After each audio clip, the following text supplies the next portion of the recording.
Hey Retina fans, this week is a big week for DC. We're going to talk about the new Harley Quinn trailer. And we're gonna give a full reveal, full of spoilers, reveal of the new Joker movie.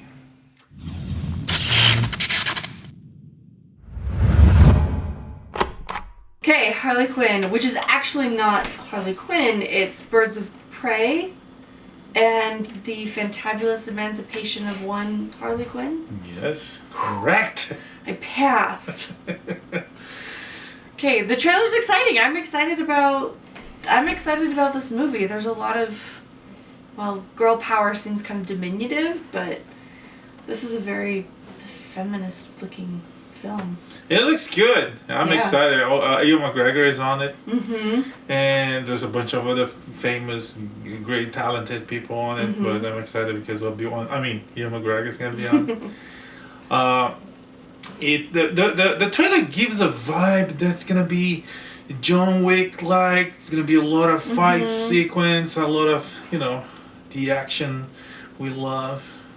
Yes, and more of Margot Robbie's pretty fantastic interpretation of the character.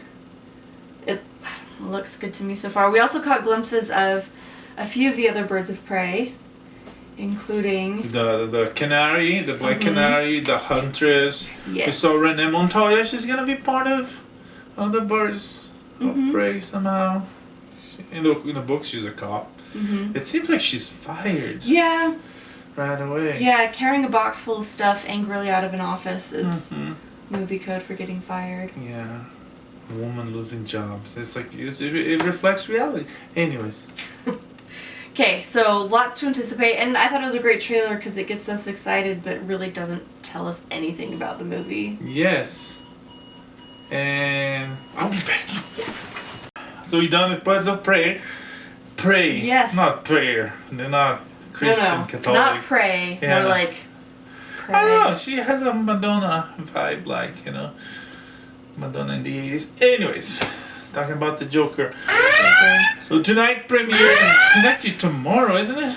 Anyways, tonight was the premiere of the new Joker, directed by Todd Phillips and starred by Joaquin Phoenix with Robert De Niro, Zizi, I can't remember her name. Anyways. Yeah. Great cast. Small cast.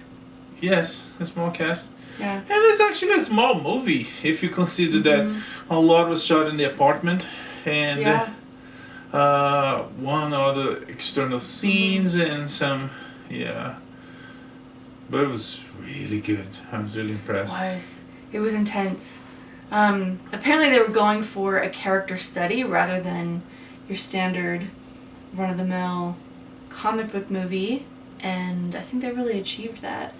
Yeah, they did a great job. Like comic books, they have the freedom to create and recreate characters. The authors have the freedom to do that as they wish, as they want from time to time, like reinventing origins of characters, dealing with alternative realities, alternative timelines.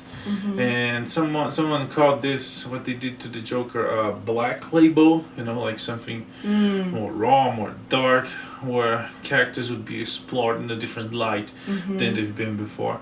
And this movie is really great. It doesn't do a caricature of the character at any point. It's very, very realistic. It resembles and it reminds me a lot of movies like Taxi Driver. It's like very, very, it's like centered in the character and its problems and what makes him tick. This is slightly unrelated, but before we get into more of the storyline, I think the cinematographer, Lawrence Sher, deserves major kudos. It was a beautiful film, even though it deals with some really ugly stuff. I mean, Gotham City during a garbage strike, and also the Joker's evolution from a sad guy to the Clown Prince of Crime. But they still managed to make a really beautiful film that I enjoyed watching. Yeah, it was beautifully done. It was on Artistically. IMAX, and it's like some of the frames are basically paintings. It's like beautiful. It's the movie was really well received at the Venice Festival, at the Berlin Festival. Everywhere the movie is being shown is like really acclaimed by the public that sees it and the critic. And no surprise, it was really good. After seeing the trailer, I was really hopeful that, of course, with concerns, we have concerns because trailers, they tend to make a hype, make the movie looks better than actually is. But I had really great hopes for the movie, and yeah, it delivered. Weren't disappointed. No, it was really good. Joaquin Phoenix is, yeah. Oh yeah, the guy. That was extraordinary. Acts. Yes, the man can act, Mm-hmm. and I'm glad that he does. As far as the story goes, ambiguity was kind of the name of the game, which is my favorite kind of storytelling. And for this specific character, as well known as the Joker, I think ambiguity is the trick, because then you don't have to follow what we know, even if it's not as much in the Joker's case, but you don't have to follow what we know about the character. You can expand from to one side to the other, create something new. And yeah, he did this very well. He's ambiguous in many moments of the movie that at the end, it's so ambiguous that at the end we don't know if any of it, like even the entire movie, is actually true. Yeah. And I really wasn't upset about that. But yeah, that ending in the asylum, who knows? And that was something they did so masterfully.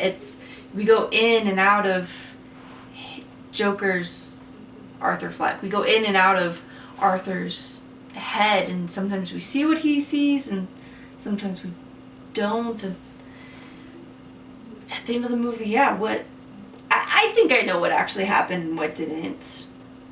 She thinks she knows. But yeah, I think I know. I don't know. I know. I don't know. No, it was really good. There's moments in the movie that they play with some theories that fans always had about how the Joker is Bruce's brother and all that, and he goes from living an illusion and finding out about a different illusion, and as again ambiguity all the time, and I really like it. It was really well delivered. One large step away from what we've gotten about Bruce Wayne's backstory before is the portrayal of Thomas Wayne, who in Bruce's memory is kind of a wonderful, loving father and a bit of a white knight kind of character. But this gives us a really different version, kind of a shady, wealthy man turned politician. What did you think about that? Again, it could be. We only see a little bit of him. The focus is on Arthur Fleck, and it could be that he did say something stupid on TV, It was and stupid. that was expanded by media and by people that are different than him. There's a bit of class warfare on it. It's like this rich guy goes to TV and says something stupid against poor people. So poor people, of course, it will revolt. It will feel mad about it. So it's in again when we see him late on the movie, it's like this crazy guy basically attacks him in the hospital, and he gets mad and punches him. So again, out that it doesn't says much about him, So it could be a portrayal. Also could be a Joker's delusion. But one interesting thing is how the movie ends. If it's a Joker's delusion or not, like people like praising him and screaming his name and revolting against the power and joining him. And illusion or not, is interesting how that's actually how some people see the Joker. He's a bad guy, he's a villain, but some people love him as an example to follow. I I really hope not. Yeah.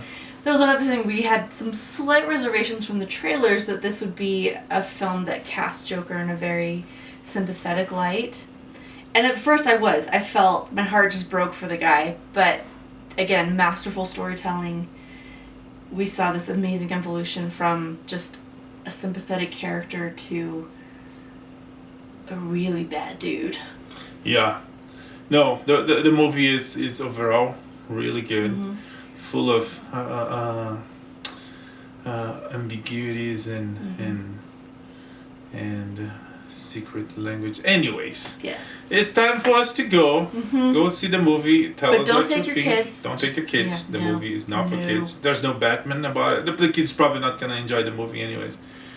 That's it. Mm-hmm. See you next week. Bye.